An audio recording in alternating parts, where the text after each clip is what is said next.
APSC উত্তীৰ্ণ নিৰ্মালী বড়োলৈ উষ্ম আদৰণি নিউজ 24 বড়োলেণ্ডৰ সাংবাদিক ভৱন বনিয়াৰ ওদালগুৰি জিলাৰ অন্তৰ্গত ডুমৰিগুৰি থেপাখাত গাঁৱৰ নিবাসী পেত্ৰী এলিয়াছ দৈমাৰী আৰু মাতৃ মানিমু দৈমাৰীৰ কন্যা নিৰ্মালী দৈমাৰীয়ে সদ্য ঘোষিত APSCৰ পৰীক্ষাত উত্তীৰ্ণ হৈ অঞ্চলবাসীলৈ গৌৰৱ কঢ়িয়াই আনিছে। তেওঁ APSC উত্তীৰ্ণ হৈ ইন্সপেক্টৰ অৱ টেক্স বিভাগত পাবলৈ সক্ষম হ'ল। আজি দেওবাৰে নিউজ 24 বড়োলেণ্ডৰ সাংবাদিক ভৱন বনিয়াই এখন আৰণায়েৰে উষ্ম আদৰণি জনায়।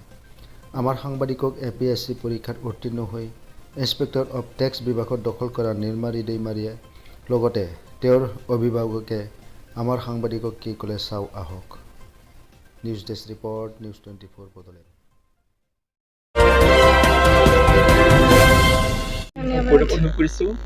কেনেকুৱা লাগিছে APSC পৰীক্ষাত উত্তীৰ্ণ হৈছে ওদালগুৰি জিলাত গৌৰৱ কৰি আনিলে কি ক'ব? মই বহুত হেপ্পী কাৰণ এইটো মোৰ ছেকেণ্ড এটেম্প আছিলে। মই ফাৰ্ষ্ট এটেম্প দিছিলোঁ 2020 আৰু এইটো 2020 মই ইণ্টাৰভিউলৈকে গৈ পাইছিলোঁ, বাট ফাইনেল ৰিজাল্টত মোৰ চিলেকশ্যন হোৱা নাছিলে। কিন্তু এইবাৰ মই ফাইনেলি পাৰিলোঁ, তো মোৰ বহুত ভাল লাগিলে। যিটো স্বচ্ছ নিকা ডক্টৰ হিমন্ত বিশ্ব শৰ্মাই চাকৰি হেৰি কৰিলে, কি ক'ব ডক্টৰ হিমন্ত বিশ্ব শৰ্মা? ছাৰ বহুত ভাল আগবঢ়াই আছে। অসমটো আমাৰ বহুত চেঞ্জেছ হৈ আছে আৰু বহুত কামবিলাক ফাষ্ট হৈ আছে। তেওঁ বহুত প্ৰগ্ৰেছিভ ৱে কৰি আছে। তুমি কেনেকৈ ডাইনামিক লিডাৰ। এইটোৰ কাৰণে APSC পৰীক্ষাটো যদি সাজু হৈছিলে, কেনেকৈ সাজু হৈছিলে?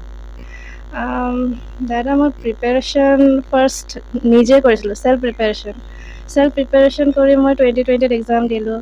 তাৰপিছত মই ভাবিলোঁ চাগে কিবা অলপ গাইডেঞ্চ মোক লাগে, যিটো কাৰণে হয়তো মই ইণ্টাৰভিউ পিছত ক্ৰছ নকৰিলোঁ।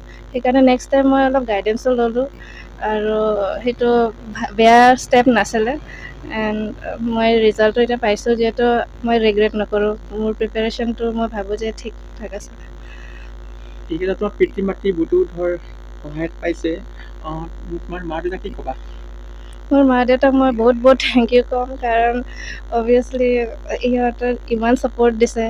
মোক কিবা মেটেৰিয়েলছ লাগে, মই মা দেউতাক দিয়াৰ কাৰণে পাইছোঁ। আৰু সৰুৰ পৰা মই কোনটো স্কুলত পঢ়িম চব ইহঁতে ডিচাইড কৰিছে। কোৱালিটি স্কুলত মোক দিব নিজৰ ফালৰ পৰা চেষ্টা কৰিছে। মই বহুত বহুত গ্ৰেটিটিউডত আছোঁ। চবতছে ডাঙৰ কথা হৈছে আমাৰ টেপাখাত, আমাৰতো দেৱৰৰ অঞ্চল হয়, অতি পিছপৰা অঞ্চল, অতি দুখীয়া ঘৰৰ মানুহ বহুত আছে ইয়াতে। আৰু এই ক্ষেত্ৰত তুমি ইয়াৰ যিটো গৌৰৱ অনুভৱ কৰিলা APSC পৰীক্ষাত উত্তীৰ্ণ হৈ, তুমি কেনেদৰে সেৱাটো আগবঢ়াবা? আমাৰ এৰিয়া, বিশেষকৈ BTAD এৰিয়াত বহুত প্ৰব্লেমছ আছে কিছুমান। সেইটো প্ৰগ্ৰেছ মই আনিব চেষ্টা কৰিম। ছাপ'জ বহুত স্কুলবিলাকত টিচাৰ্ছ নাই বা তেনেকৈ প্ৰব্লেমছ আছে, বা হেল্থ ফিল্ডতো আমাৰ হেৰি নাই। অলদ' মই এতিয়া টেক্স ডিপাৰ্টমেণ্টত পাইছোঁ, তো মোৰ এতিয়া একচুৱেলি সেইটোতে কনফাইণ্ড হ'ব কামটো। তো সেইটো ফিল্ডত মই যেনেকৈ কণ্ট্ৰিবিউট কৰিব পাৰোঁ পাব্লিকক, মই কৰিম। আগন্তুক তেওঁলোকে এপিয়াৰ হ'ব পাৰিব, এই APSC পৰীক্ষাত হওক বা APSC হওক। তুমি এই ক্ষেত্ৰত তুমি তেওঁলোকক কি উৎসাহ দিবা বা কেনেকৈ প্ৰিপেয়াৰ হ'ব লাগিব বুলি ক'বা? মই ক'ম ইহঁতক যে প্ৰিপেয়াৰ কৰি থাকিব লাগে ষ্ট্ৰংলি, আৰু মাজে মাজে হয়তো অলপ ডাউন ফিল কৰিব পাৰে যে মই নোৱাৰিম নেকি, এনেকৈ নিজক অলপ ল' চেল্ফ কনফিডেঞ্চ ফিল কৰিব পাৰে ষ্টুডেণ্টছবিলাকে। মই ইহঁতক ক'ম যে তেনেকুৱা হৈ যায়, চব কেণ্ডিডেটছৰ লগতে হয়, কিন্তু ইহঁতে কেতিয়াও নিজৰ এইমটো বাদ দিব নালাগে। সদায় মনত ৰাখিব লাগে যে সিহঁতে কিবা এটা গ'ল যদি ছেট কৰিছে, সেইটো গ'লটো পাবলৈ ইহঁতে কৰি থাকিব লাগে, কেতিয়াও এৰিব নালাগে। তোমাৰ নামটো কোৱা নাই, দেউতাৰ নাম কোৱা নাই, মাৰ নাম কোৱা নাই? মোৰ নাম নিৰ্মাৰ, নাম অনিমা দৈমাৰী, আৰু আমি গাঁও টেপাখাতৰ হয়, ওদালগুৰি ডিষ্ট্ৰিক্টত পৰে। আগতে দৰঙত পৰিছিলোঁ। এতিয়া গাঁওবাসী তথা অঞ্চলটোক কি এটা মেছেজ দিবা তথা ওদালগুৰিবাসী? ওদালগুৰিবাসী কি হ'ব? মই যদি চান্স পাওঁ ইয়াতে কাম কৰিব, মই অভিয়াছলি প্ৰগ্ৰেছ ছ'চাইটিৰ কাৰণে মই কাম কৰিম। আৰু মই এইটোৱে ক'ম যে চবেই নিজৰ কামটো যদি ভালকৈ কৰে, আমাৰ ডিষ্ট্ৰিক্টটো বহুত আগবাঢ়িব। বহুত ক্ষেত্ৰত পিছুৱাই হৈ আছে, স্পেচিয়েলি মেট্ৰিক ৰিজাল্ট যদি আমি চাওঁ, ওদালগুৰি ডিষ্ট্ৰিক্ট অলপ তলত পজিশ্যনত থাকে। কিন্তু চব বস্তু ইমপ্ৰুভ কৰিব পাৰি আৰু চবে চেষ্টা কৰিব লাগে। মই এটা কথা কওঁ মানে আমাৰ বড়ো জাতিটো বা বহুত পিছ পৰিছে বহু ক্ষেত্ৰত মাহীয়া দৃষ্টি এটা মই চাইছিলে বহুত ল'ৰা ছোৱালী শিক্ষিত নাছিল আগতে জাষ্ট উঠি আহিছে ল'ৰা ছোৱালী APSC নহয় বিভিন্ন দিশত আগবাঢ়ি আহিছে এইক্ষেত্ৰত তুমি আৰু কি পৰামৰ্শ দিবা ল'ৰা ছোৱালী আমাৰ পিছ পৰি আছে তেওঁলোকে পঢ়া শুনাৰ ক্ষেত্ৰত তেওঁলোকে কি ক'বা আৰু পিতৃ মাতৃসকলকো তুমি কেনেকৈ পৰামৰ্শ দিবা যে তেওঁলোকে পঢ়ক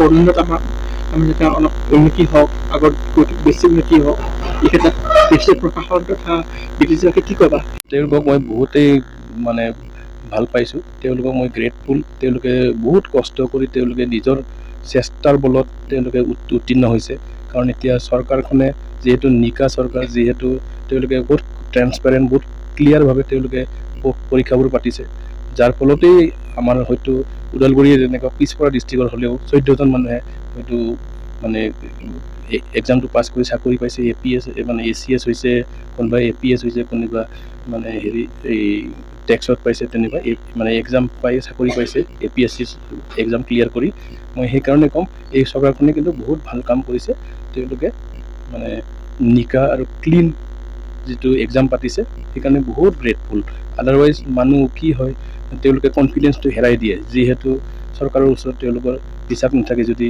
মানে ক্লিন নহয় তেতিয়াহ'লে ষ্টুডেণ্টবিলাকো অলপ ডিমৰালাইজ হৈ যায় আপুনি নিৰ্মালী এজন অভিভাৱক হিচাপে উঠি অহা নৱপ্ৰজন্মক কি ক'ব মই তেওঁলোকক এই চৰকাৰখন থকা দিনতে তেওঁলোকক উৎসাহিত হ'ব দিম তেওঁলোকক কনফিডেন্স আনিব দিম তেওঁলোকক চেষ্টা কৰিব ক'ম যিকোনো মানে খালি APSC নহয় তেওঁলোকে IAS ট্ৰাই কৰক তেওঁলোকে ACS ট্ৰাই কৰক তেওঁলোকে যাৰ যি কোৱালিফিকেশ্যন সেইমতে তেওঁলোকে গোটেইবোৰ এক্সাম ট্ৰাই কৰক নিশ্চয় চাকৰি পাব নিশ্চয় তেওঁলোকৰ ভাল ফল পাব